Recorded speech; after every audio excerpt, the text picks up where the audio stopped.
ncIMPACT is made possible by funding from Civic Federal Credit Union. ncIMPACT is a production of UNC-TV Public Media North Carolina in association with the University of North Carolina School of Government.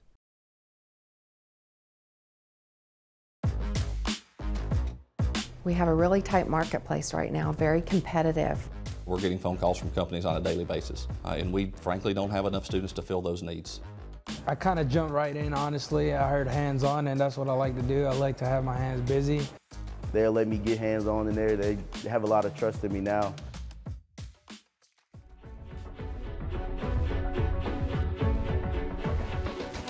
Education, jobs, health, all these issues affect you.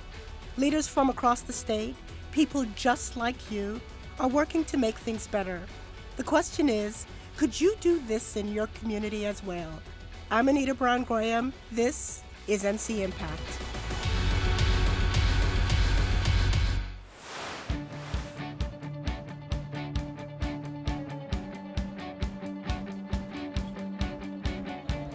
Across the state, many companies are struggling to find skilled workers, and the retiring of baby boomers is only widening the skills gap. Groups across Alamance County are working to solve this issue by creating a strong local talent pipeline. Let's look at the impact of an apprenticeship program that attracts students to high-demand careers through free education and a guaranteed job after graduation. Honestly, the first time I ever heard about it was my career coordinator when I was in high school. Told her what I wanted to do, and she told me, hey, try the CAT program. When she explained it, the first thing that caught me was free education. And it sounded really good and really cool, so I took a shot at it. The Career Accelerator program is a youth apprenticeship program. We work with 10 different companies in Alamance County and have high school juniors and seniors apply to the program. So then they start either their senior year of high school or right after graduation, working in a company about 4 days a week and going to school at Alamance Community College 1 day a week. That one won't work. It pays a student to learn the job while they're getting trained. It pays the student to go to Alamance Community College and get a 2-year degree, and then it guarantees a job at the end of it. I'm going to go get the oscilloscope tube there. And really goes a long way for a potential student to be able to see the type of environment that they're going to go to school in and know that that's very similar to what they may go to work in. What's making it successful is that it's employer driven. There is a labor shortage, a skills gap, that manufacturers have finally started realizing that if it's going to be addressed, they're going to have to do it themselves. You know, we talk about our workforce and the skills deficit and how we need to get more people on track to 21st century jobs, and that's exactly what this program does.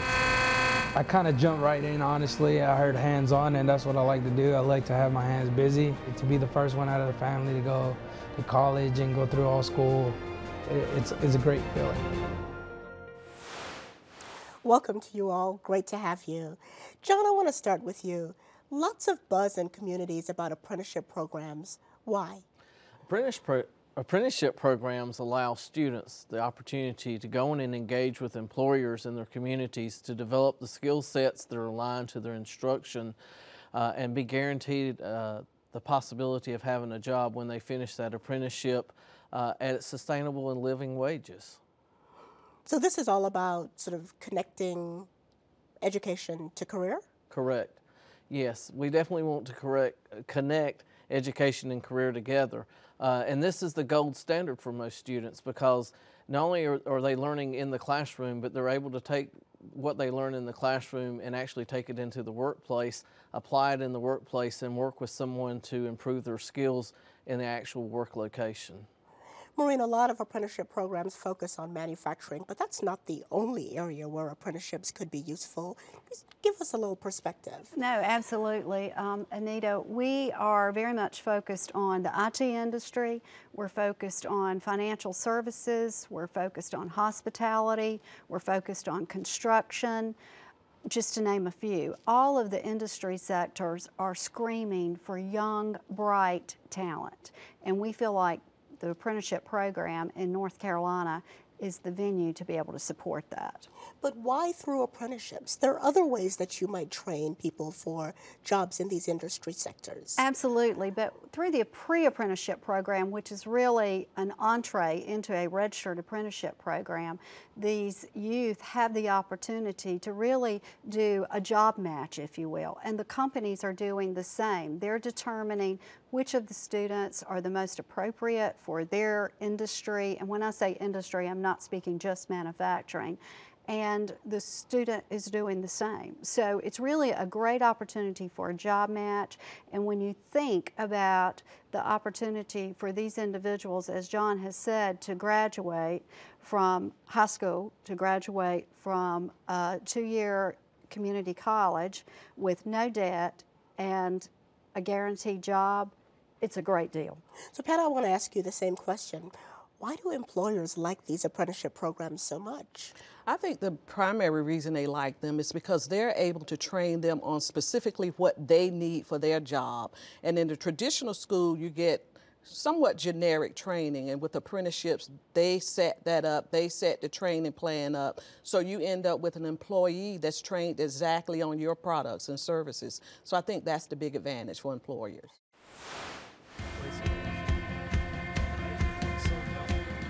Many apprentices in Alamance County are training for careers in mechatronics. Mechatronics is a mixture of mechanical, technical, and computer engineering. The demand for workers in this field led Alamance Community College to create their own mechatronics program. Let's look at the impact of this partnership between the community college and local companies.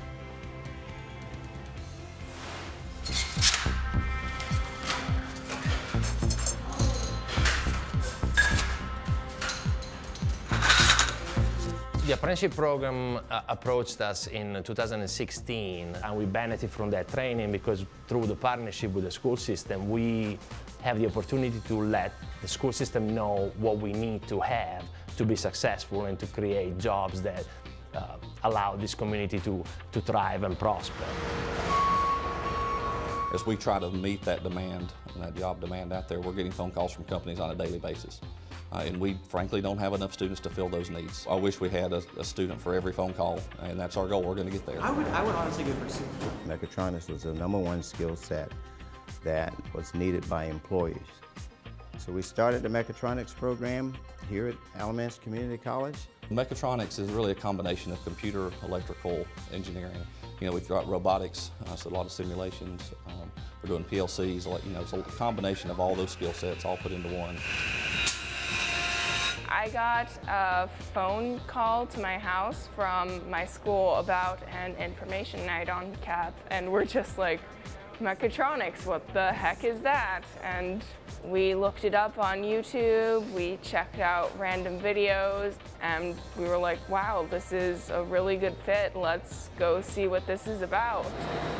There's obviously a training period that goes into anybody who starts here, and having somebody trained over a long period of time in some kind of apprenticeship program that's to some extent even tailored to our needs is beneficial. It's been very positive. It's been a great experience being able to offer a career opportunity to young and driven individuals that we would not be able to reach before or without this program. Maureen, we're talking about apprenticeship programs, which are gaining a lot of popularity these days. But sometimes we have programs without people, and the challenge is marketing these programs. Can you share a little bit about what are the strategies to get the word out? Absolutely. And you're right, Anita, it is about marketing because we need to make sure that not only students, but employers and guidance counselors at public schools, the parents of our students, that they're all aware of these great opportunities with apprenticeship programs. In many communities, what we're doing is really opening up various types of companies that are hoping to have apprenticeship programs to both potential candidates and their parents, and encouraging parents to really see new manufacturing in North Carolina. It perhaps is not what it used to be when either they or even their parents, the potential apprentice's grandparent, was in manufacturing. So that's one form of marketing. But we really at the community colleges are doing a major marketing campaign for our 58 community colleges and all the technical programs that we offer, as well as we are, through the USDOL, received some funding to help support a marketing campaign focused only on apprenticeship. So we're in the process right now of really developing campaign materials to get that word out, because without the parents, we won't have the students. Terrific. So, John, what's the challenge? You know, I think the challenge is it's a competition. You know, our students have options these days, and so for us it's letting them know what their options are, but one of those options can be apprenticeship, and helping to educate parents and make sure that they understand exactly what an apprenticeship looks like, what their student's going to be doing. One of the things that we've been doing is having apprenticeship signing days. You know, oftentimes we hear when students are recruited to play sports and go to colleges and those kinds of things and get scholarships, we have a signing day. Well, we've kind of replicated that with the K-12 and our students in high schools, and we do a signing day, because if you think about the value to the parent and to the student of being able to participate in an apprenticeship, there's great financial gain there because of the training and the educational opportunities those students get at no cost, and also being guaranteed a job at the end of that with a company. And so, you know, we promote it as a win for the student, a win for the parent, and a win for the business and industry that agrees to host that apprentice and go through that program with them. I love the idea of a signing day. That's just fantastic. So, Pat, what are workforce development boards doing to get the word out through their constituents? Well, as you know, we provide services through our NC Works Career Center. So the unemployed come to us looking for opportunities. And so one of the things we do is make sure that we communicate apprenticeship as an option, especially for the young people that we deal with, who are the students who have disconnected from K through 12 and need to get their high school diploma, and for them, showing them that there's an opportunity where they can learn while they earn, because a lot of times they're on their own and don't have the support of a family. So that way you're working and you're learning and you're receiving a credential that you can get employment with that company or another company with similar work. Wonderful to hear about all these strategies. I'm looking forward to how many more connections we're going to make. Thank you all. In Alamance County, the apprenticeship program is an alternative to those who cannot afford a four-year degree. Let's look at the impact of a local system showing students there's more than one way to obtain a post-secondary education. So the first time I heard about the program was my papa, when he told me that basically the skills I had right now really fit into this program. He thought I should pursue it. The reality is that you have to kind of make it personal for our young people, and you know, that's something that we rely on our coordinators and counselors to do. You know, our job is not to determine the path for a student. Our job is to help them discover that path. One of the obstacles that we have is educating parents and their students to know that these jobs in advanced manufacturing careers require a high level of skill. They're no longer jobs where they work in a dirty factory, but they're very pristine facilities that they go into and actually work. I wasn't trying to go to a four-year university right after high school. I was going to come over to ACC and take some classes. I like that I can come in here, see something in class, and then the next day at work, after we come back, I just learned that in class. That's pretty fresh on my mind right there. I can go ahead and use that. And they'll let me get hands-on in there. They have a lot of trust in me now. When you see kids going through a four-year program, They may do an internship in between, but they're not actually day in and day out applying what they're learning on a day-to-day basis. And I think that's such an advantage for this program in CAP. For those people that have worked for them for a long time, have a lot of that expertise in their head, and that's going to walk out the door.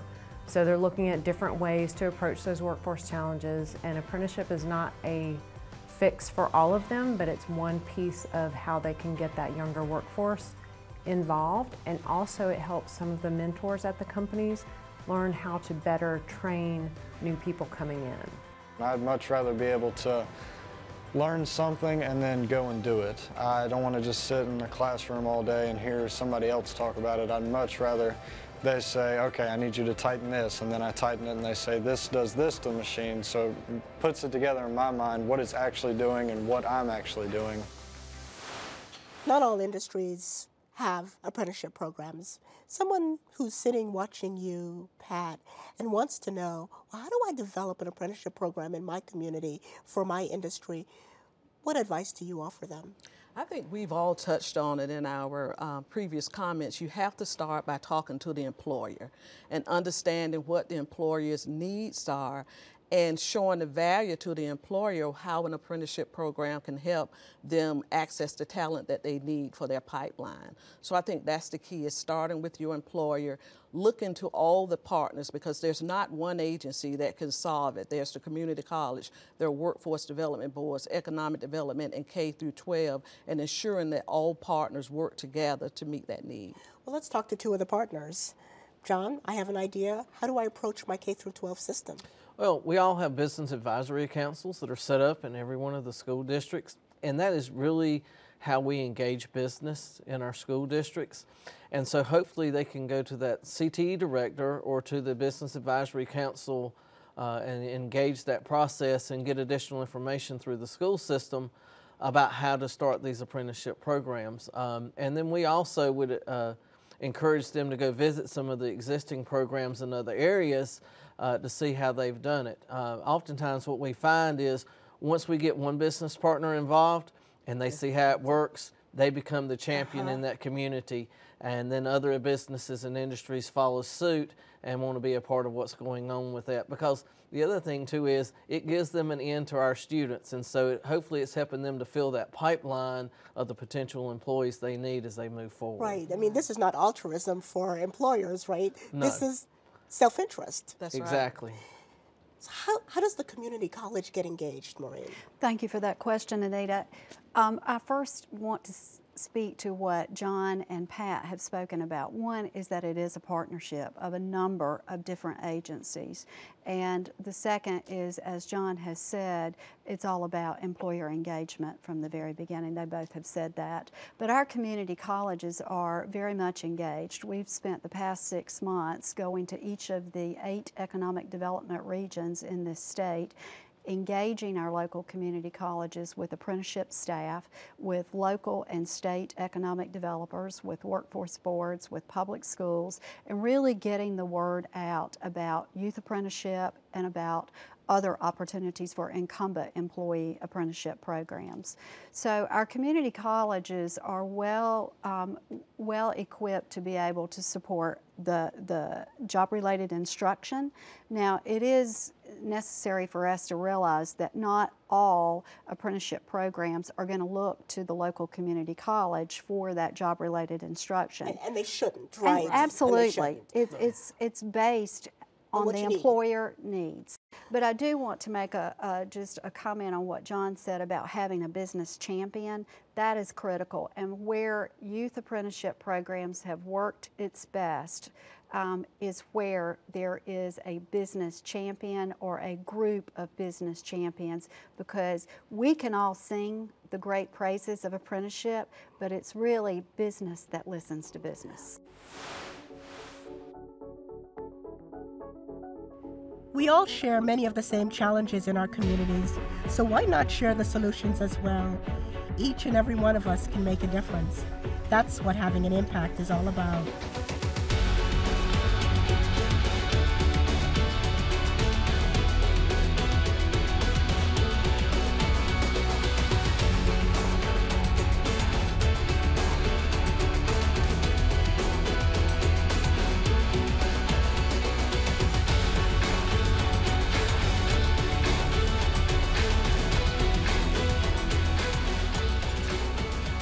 ncIMPACT is made possible by funding from Civic Federal Credit Union. ncIMPACT is a production of UNC-TV Public Media North Carolina in association with the University of North Carolina School of Government.